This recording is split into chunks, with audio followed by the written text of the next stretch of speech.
All right. Hi, everyone. This is Media and Information Literacy, grade 12, and this is for the lesson 2 of our media and literacy. So we have the evolution of traditional to new media, exploring the history and impact. So our focus for this lesson is the transition from traditional to new media. We have here our content standard. The learner demonstrate an understanding of the historical background of media and information, basic theories of media and information systems, and concepts of ownership, control, and regulation of media. And for our performance standard, we had the learner shall be able to examine technology and identify media through the different ages. The learner shall be able to make a timeline or historical record of their interaction with and exposure to traditional and new media. In our learning competencies, we have to identify a traditional media and new media and their relationships. And we have to editorialize the roles and functions of media in democratic society. And lastly, we have to search as latest theory on information media. And we have our learning objectives that we are expecting you to meet at the end of the lesson. So first, we have the examine the technology or resources available during the prehistoric age, the industrial age, the electronic age, and the new or digital age, or what we call information age. Then we will have to identify the devices used by people to communicate with each other, store information, and broadcast information across the different regions. Then lastly, we will create a timeline of your exposure to traditional and new media. All right. So let's move on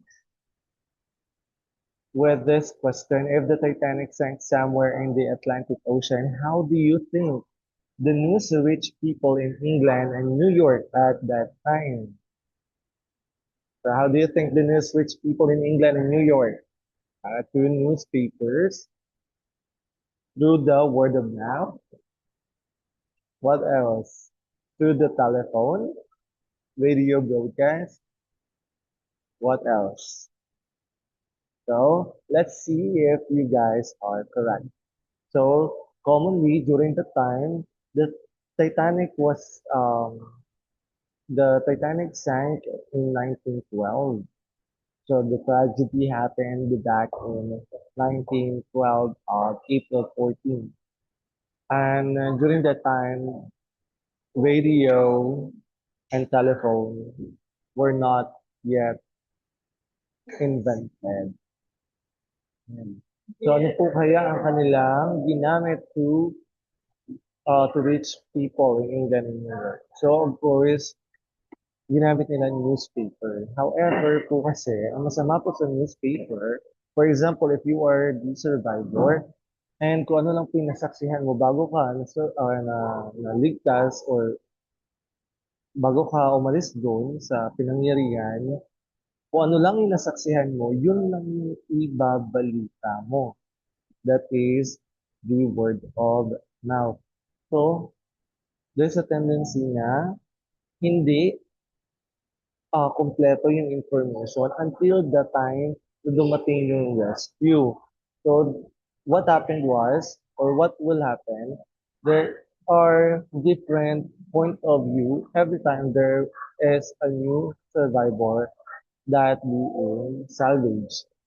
So that's why word of mouth is not a good resource of information. Well, it could be if you are if you are if you need more time to interview more survivors during that time. Pero kung isa-isa lang, and then you have to to print, and then you have to deliver the news right away after you interviewed someone from the tragedy. So they could provide a an incomplete information, and the journalist could provide an opinion or statement regarding what happened.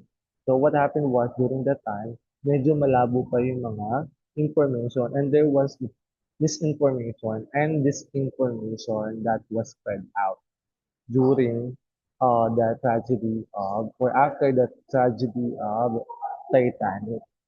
So it's pretty important that we have witnessed the whole event.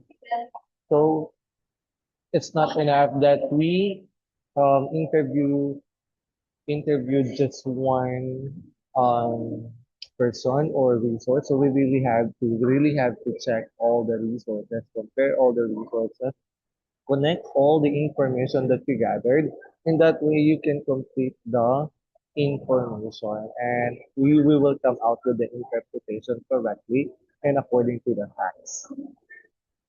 Ayan. So, ano po kayang ginamit nilang device? So, during that time in 1912, ang pinaka-common or most common way to communicate was telegraphs. So, yung taong nasa gitna, that was the inventor of telegraph. So, siya po ang naka-invento niya. So, ano po yung binabasa po ng telegraph? They are receiving or transmitting message via Morse code. All right, and that message that was sent, we call them telegrams. All right, again, the device itself, we call them telegraphs, and the telegram was the message. Okay, are we good with that? Right. So let's move on with this is the that was the telegraph. Then let's move on with this question. If the Titanic sank today, in what format would people receive or read the news? So, kanina, if you imagine yourself, you were living in 1912, there's only one way, two ways, which are um, telegraphs and newspaper. But if that tragedy happened today, in our age or in our period, there are so many formats that would people receive or read that news. For example, we have social media, we have websites, Google search engines. Um, what else? We have live recording via satellite, right? We have live broadcasting through television and radio. So lahat po yan ay pwede natin nang magamit to receive a news. And we have magazine as well. So, mas mabilis na po yung pagpalaganap ng isang information. Alright. So, ano pong kinalaman niyan sa ating discussion? If you can see back in 1912 to up to now, to present, there were changes in media, and that's what we called evolution of media. Alright. So, the evolution of media divided into four ages. First, we have pre-industrial age, or what we call prehistoric age. It happened before 1700. Yeah. So let's see what evolution happened during this age. So first, they discovered fire, they created paper, and they were able to forge weapons and tools using copper and aluminum. Then we have here cave paintings backdated in 35,000 before Christ. Then we have clay tablet from Mesopotamia, backdated in 2,400 to 2,300 before Christ as well. So of course they use it for storing information and broadcasting. Then we have papyrus in Egypt, or papyri, if plural, and it was backdated in 2500 BC. And they use it for communication and storing information as well, and of course for broadcast. Same with the clay tablet, Acta Diurna in Rome, 130 before Christ. Yeah. So they have that letters already, and they use that for storing information and yeah, broadcasting as well. So we have Ibao in China. It was backdated in second century and they used paper for that. So they use yung malalaking brush to make such a good characters or yeah, characters or alphabets. We have that. So they call them characters, not alphabet actually. But yes, it was called Ibao in China. And they use that for communication, um, communication, storing information, and broadcasting. Then we have printing press using wood blocks, 220 after that. So this one, so they curve the information using a wood, and this wood they're gonna paint it by ink or through ink with ink. Then they're gonna press it towards a paper. So this was the impression from that place. And so they use that for storing information and broadcasting, and of course to communicate as well. Then we have codex in the Nayan region. So it was made of paper, nakapal lang sa papel, yan, para siyang brochure. And they use that for storing information and broadcasting. We're done with the prehistoric or pre-industrial age. Let's come in at our industrial age, 1700s to 1930s. So what happened during that time? Ano kayong mga evolution na nangyari during that time? People used the power of steam, they developed machine tools, they established iron production, and they manufactured various products, including books through the printing press. So during that time, they were able to use the power of steam and marami na pong metal during that time. Industrial na. So they work, the focus nila ay pag-create ng mga machines. So one of the example here, the printing press for mass production that was created, invented in the late 19th century. Then this was the printing press for mass production that was created or invented at earlier of 19th century. After ng 1700s, nung na-invento na ng Japanese yung printing press, they already have this one. They developed it into a more efficient way to produce copies. Yan. So, of course, you use this for storing information and broadcast. Then, we have our newspaper. So, during this time, the London Gazette, 1640. Then we have telegraph. Then we have typewriter. The first one is Remington typewriter.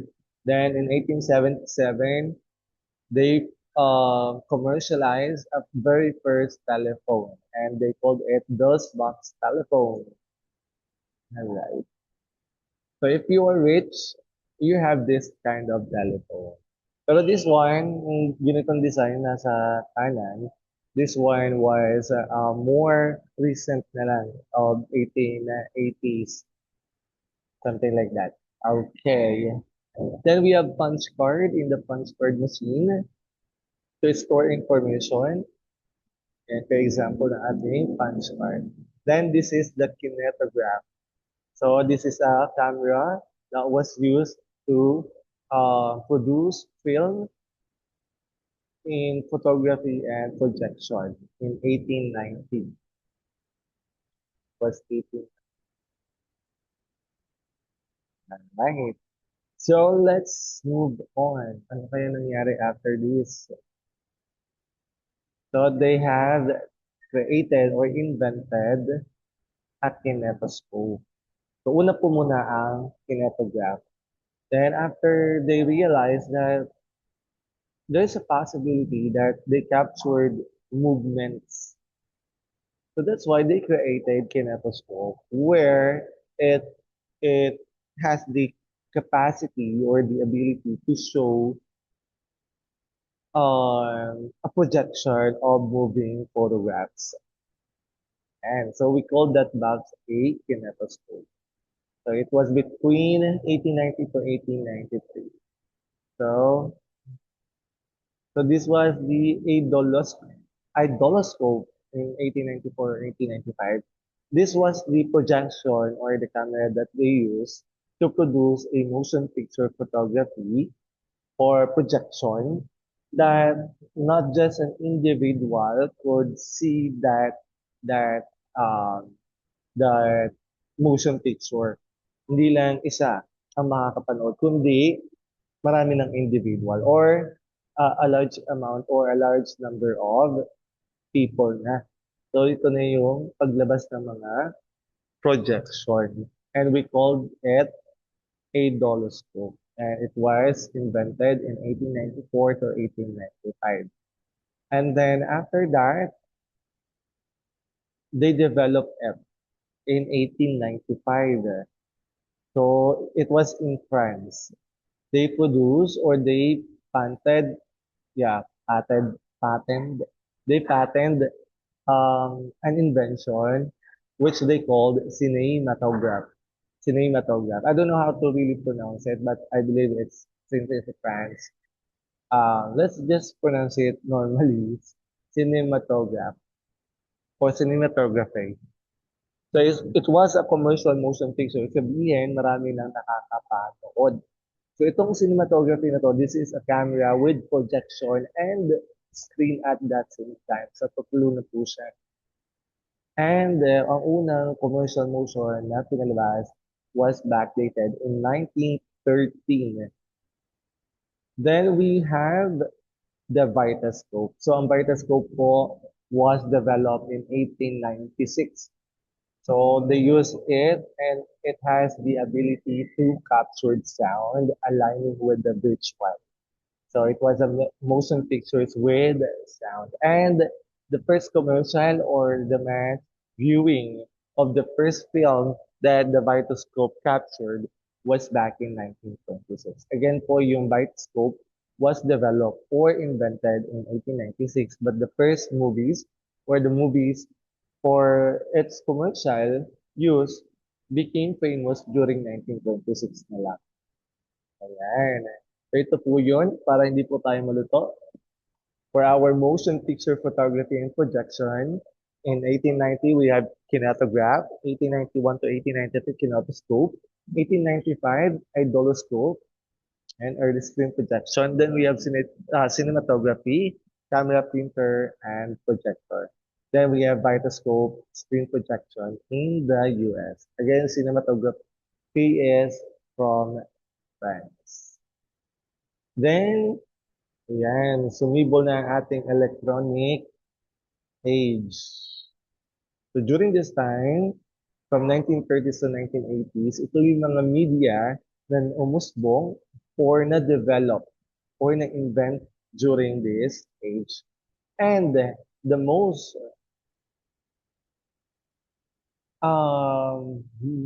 known or this device that changed the age of media was the invention of the transistor. It really ushered the electronic age. Yan. Because siya na yung merong kapangyarihan na-connect ang mga device through electronic or electricity. Ayan. So even long distance communication became more efficient during this age and even early computers were invented na. Alright. So we have transistor radio, 1930. Yan po yung mga sinaunang transistor radio natin.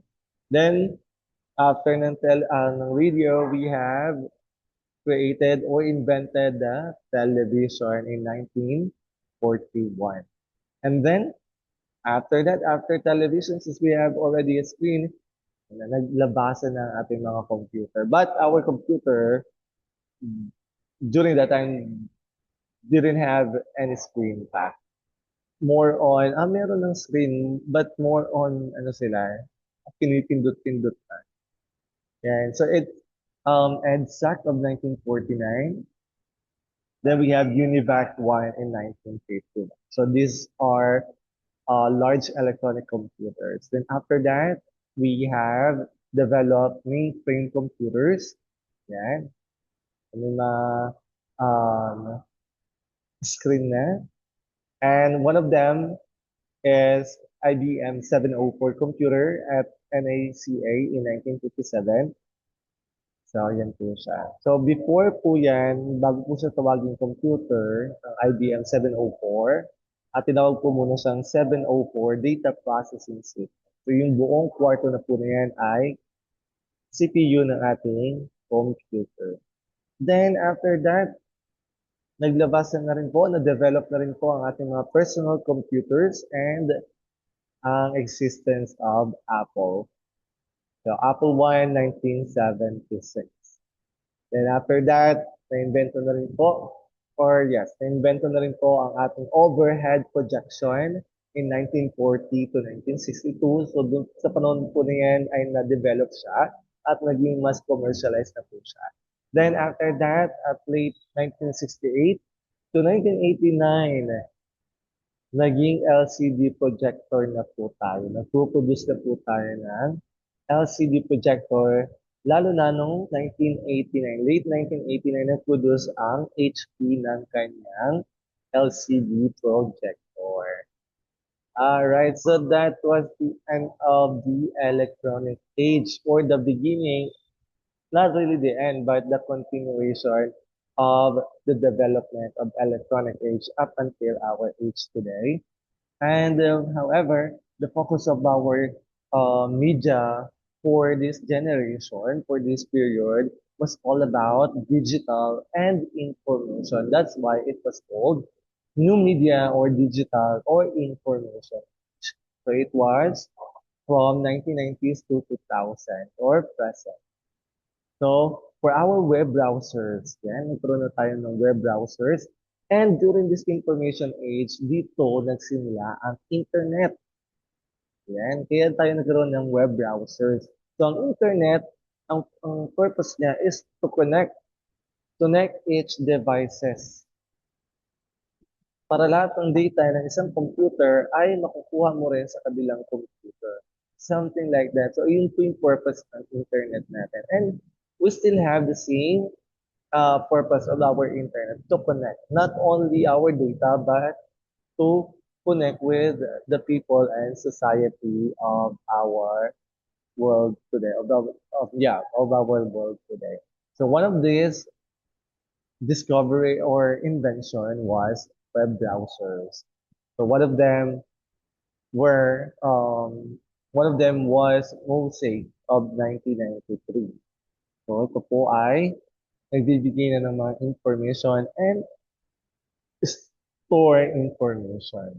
Then we have web browser, Internet Explorer of 1995. Then, umusbong na rin po ang mga blogspot or blogs website.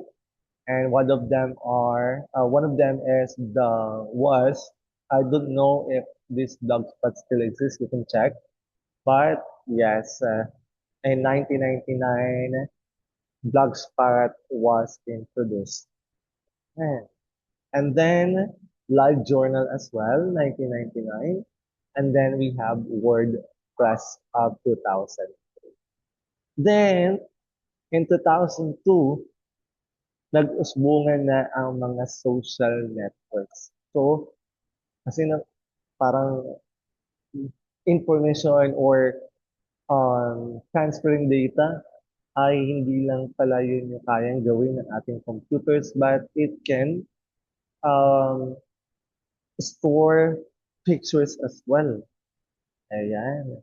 So during this time, they were able to upload pictures, 2002, and store information. And through creating an account on a social networks. We have Multiply of 2003, and we have social networks Facebook of 2004. And after that, guys, after that, after just year after, umusbong na ang video uploading online. And that was YouTube in 2005.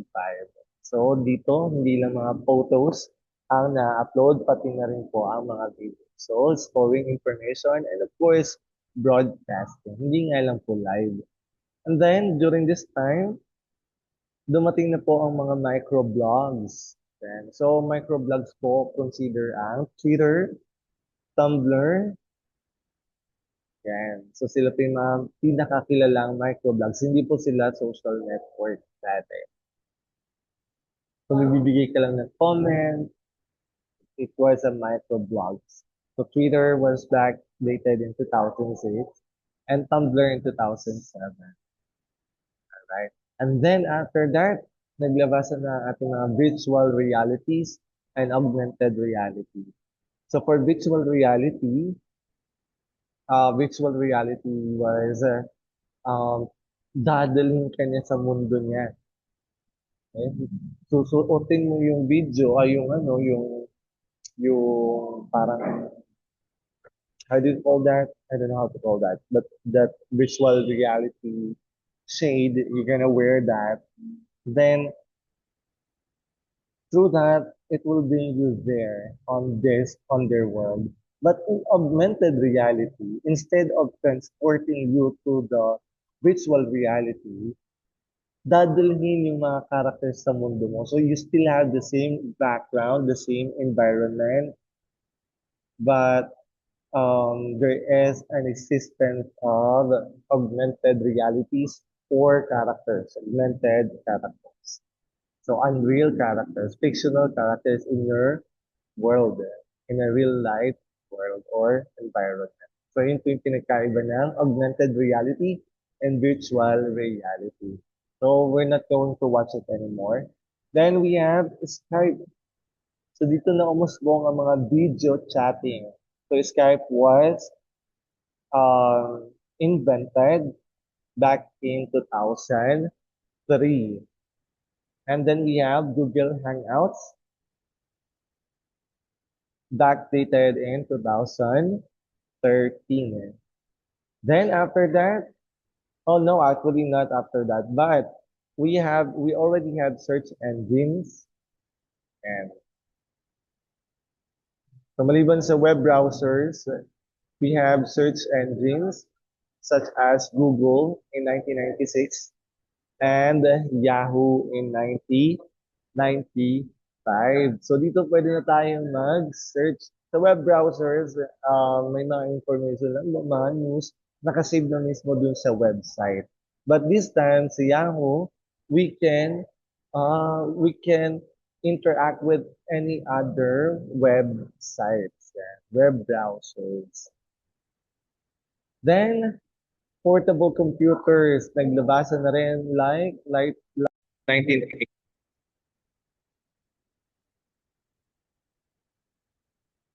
All right. Then we have tablets in 1993 for portable compute. Then during this time, 2008, naglabas na tayo ng netbooks. Right?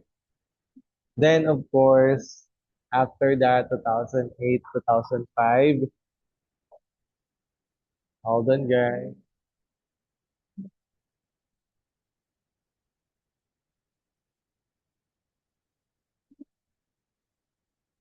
Yan.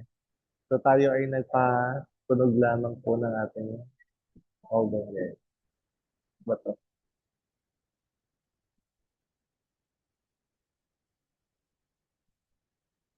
Smartphones.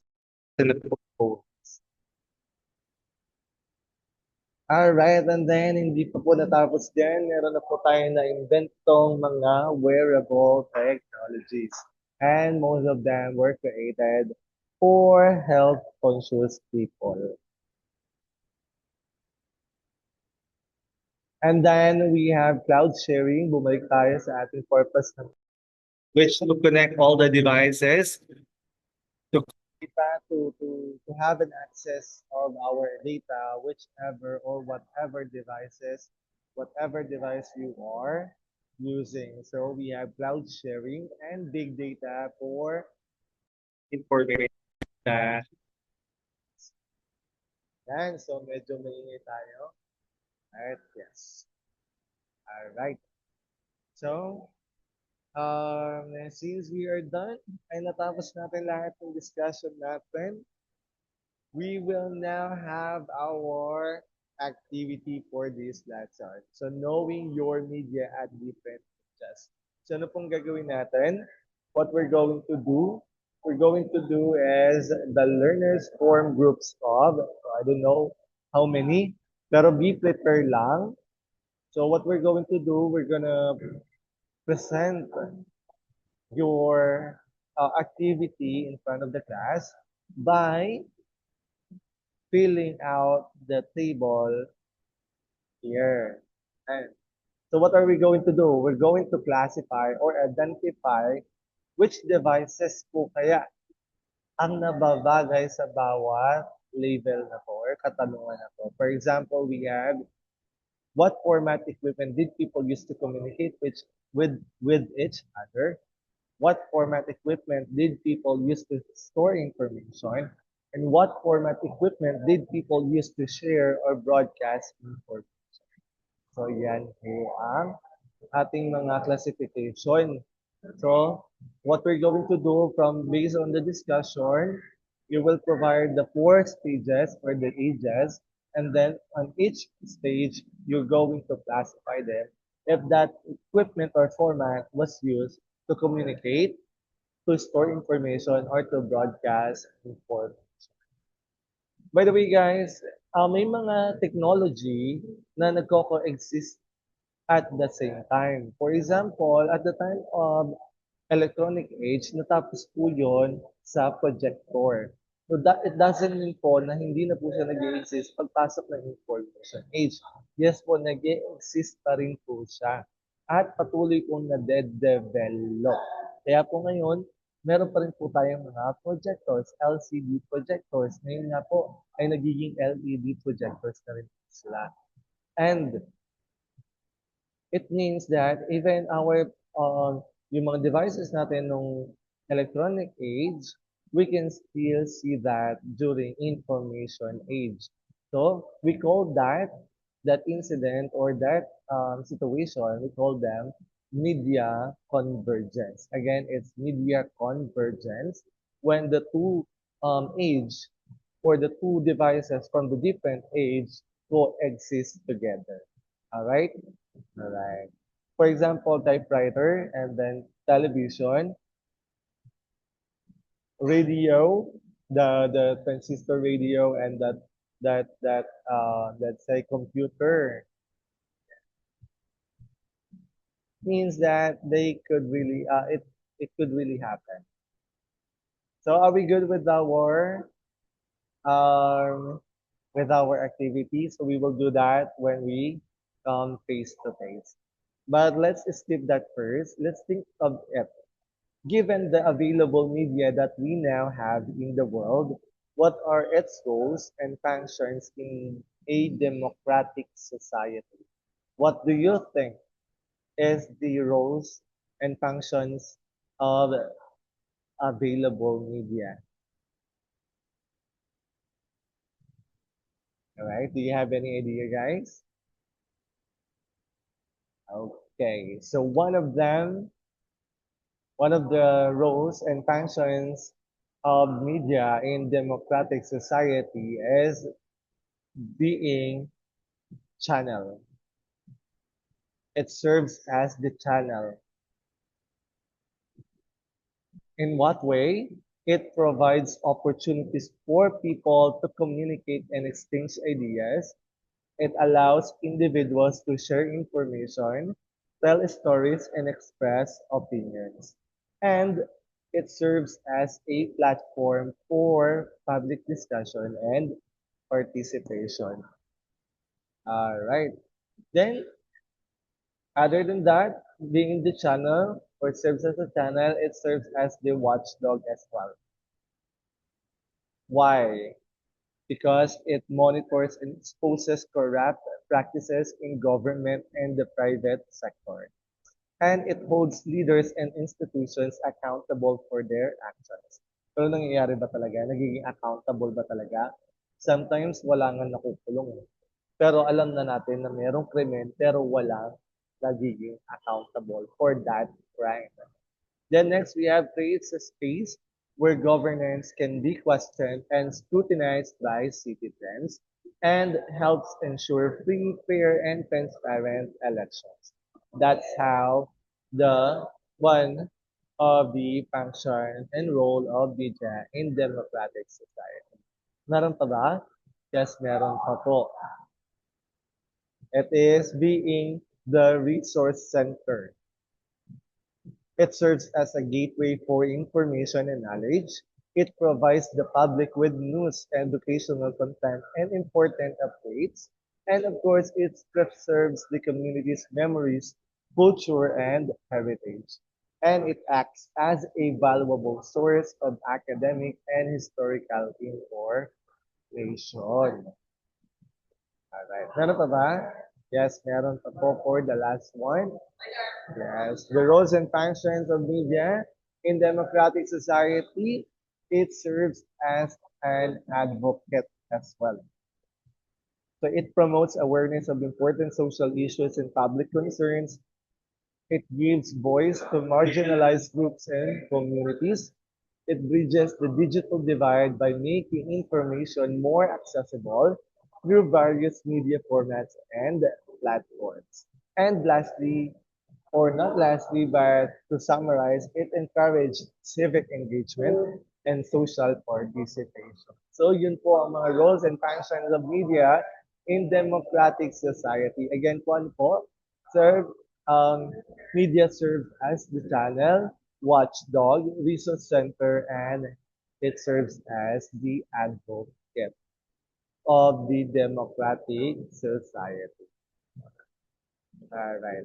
So media plays a vital role in a democratic society by informing citizens, promoting accountability, preserving knowledge, facilitating communication, and advocating for social issues.